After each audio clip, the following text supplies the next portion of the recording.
Hey, what's up guys? iReviewedIt here, back with another video for you guys. In today's video, I'm going to be going over the brand new Wonder Woman movie, doing my review, what I thought about it. Is it good, bad? Is it the best DC movie yet? Let's jump into it.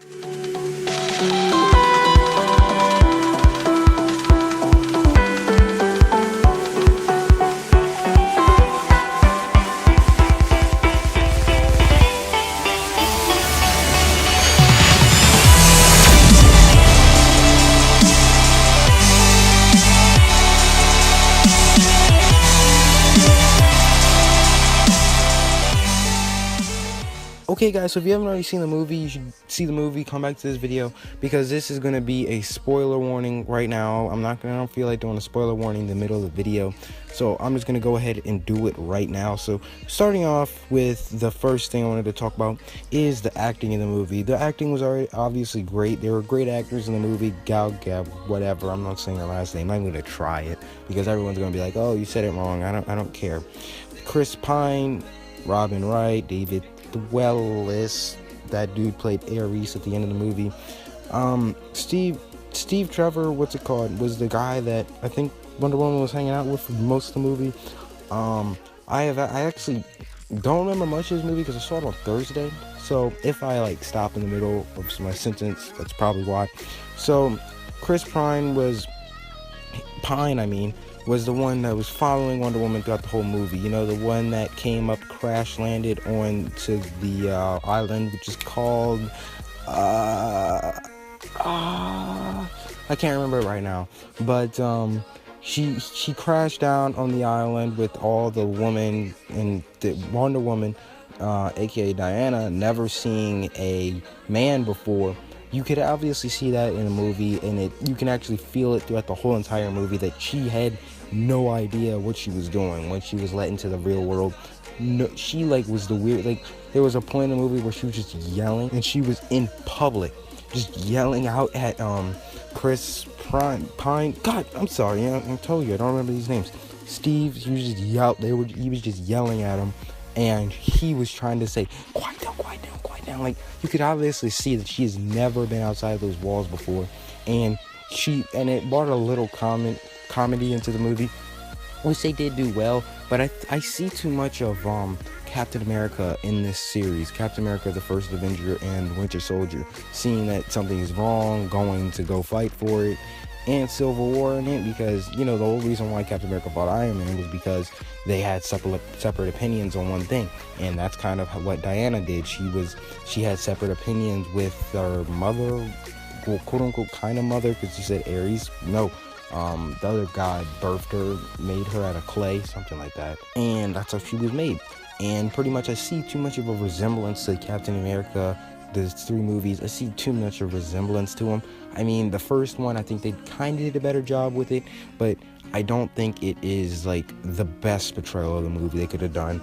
And pretty much the whole woman thing, woman empowerment and all that stuff in the movie, yeah, they did it pretty well. I mean, at the beginning of the movie, she was in a room with a bunch of men, and usually women weren't allowed to go inside those rooms, and she just walked in because she did not know that the rules and how the world is outside of her, where she was. You can see that throughout the movie, that she's developing and learning what's the difference between her home and the real world.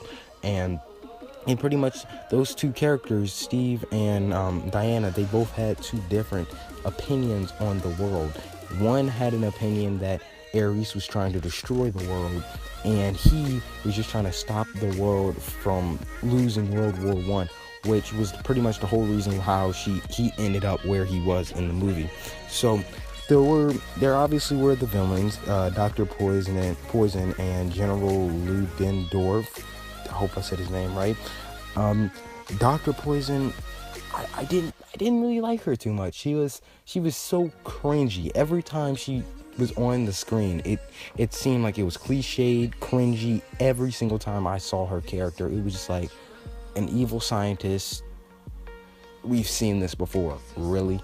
And every time you see her on screen, it just gives you a cringy feeling. I don't know why, every single time.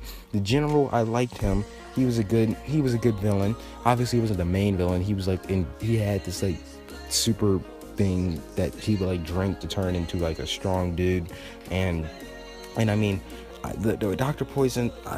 I'm sorry. I just hated every time she got on the screen. It would just slow the movie down.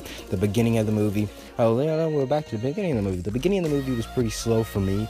I didn't really like the origin at the beginning of the movie. I enjoyed that because I know nothing about Wonder Woman, and that kind of helped me understand the character more.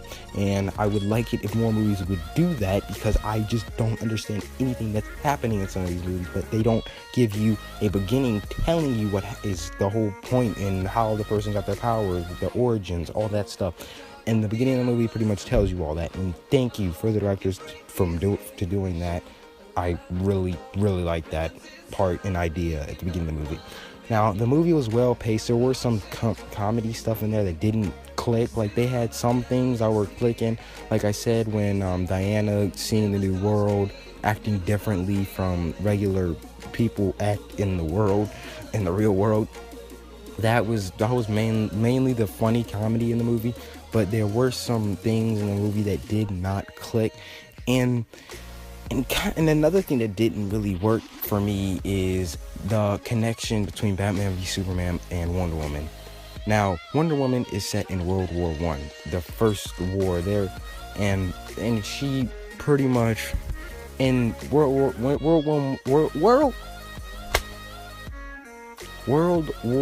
I, she could at the end of the movie she was flying. Okay, obviously she's a god, she can fly, and pretty much it. And then in the Batman v Superman, when did she fly? She just did, that Superman, remember when Man of Steel, when instead of flying, Clark, he would just like jump real high, hit the ground, jump real high, hit the ground. That's all she was doing in Batman v Superman. Then in this movie, she was flying, and in Batman v Superman, she didn't, even though Batman v Superman is supposed to be in the future. I am not understanding this. That makes no sense to me. Why is she not flying in Batman v Superman? There wasn't one scene where I remember seeing her fly. I do not remember her flying in Batman v Superman at all. I will watch the movie again. I don't think she flew at all. And then in this movie, she's flying. That doesn't make any sense to me. But moving on from the bad and some of the good, I'm gonna get into the good parts of the movie. One part of the movie I really enjoyed is the part when they were like the world, those trenches that they had, and it was pretty much like the dead zone, like where no one would go because they would most likely get shot. And it was the coolest scene, just seeing Wonder Woman walk up those steps, and like they were shooting the bullets, just deflecting all of the bullets, just walking forward. That scene was awesome. I enjoyed it. I saw Zack Snyder in that. All the action scenes, I saw Zack Snyder, because Zack Snyder is this thinking dog with these action scenes. He just can't direct a movie if he wanted to save his life. Now, here's the thing. I enjoyed all the action scenes. The action scenes were great. They were put in perfect times in the movie, and I didn't see much wrong with them. I really did, like I said earlier, I saw the Zack Snyder, boom, boom, boom, everything goes boom. Like, kind of Michael Bay. Now, Michael Bay is worse than Zack Snyder with the boom booms. I mean, goodness. But the final fight scene, I now go back, I kind of bad. It was cringy. Like, seriously, come on. It was the most cringiest final fight scene I've seen in my life. It is so cliched. We've seen that ending for several different movies. Bad guy comes up to the good guy, and then they like have a conversation. They fight each other. The good guy stops, gets a big power boost, and fights and wins. We've seen that in a bunch of movies. I wish that didn't happen. We've seen it before. Don't want to see it again. Why? Just why? But I mean, it wasn't like completely terrible. It was alright. It wasn't. I'm not gonna completely bash it, but it was just. I just didn't like it. The ending. It was a very sad ending. But but saying if it was one of the best DC movies that has been released yet, I gotta say, yeah. I probably actually no. I think I like Man of Steel better.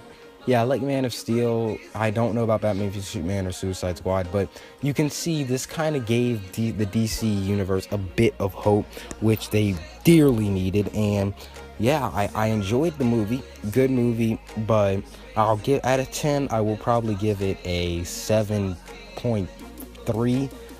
But it was a good movie. It was probably one of the best movies. It can be debated as one of the best, but I think I still like Man of Steel better. And yeah, Wonder Woman is probably second, arguably first best movie in DC universe that they made so far. So yeah, guys, hope you guys enjoyed the video. Please leave a like, subscribe, comment your thoughts about the movie if you've seen it, or if you have any questions. If I can answer them, I'll answer them for you in the comments below. I'll see you guys in the next video. Peace.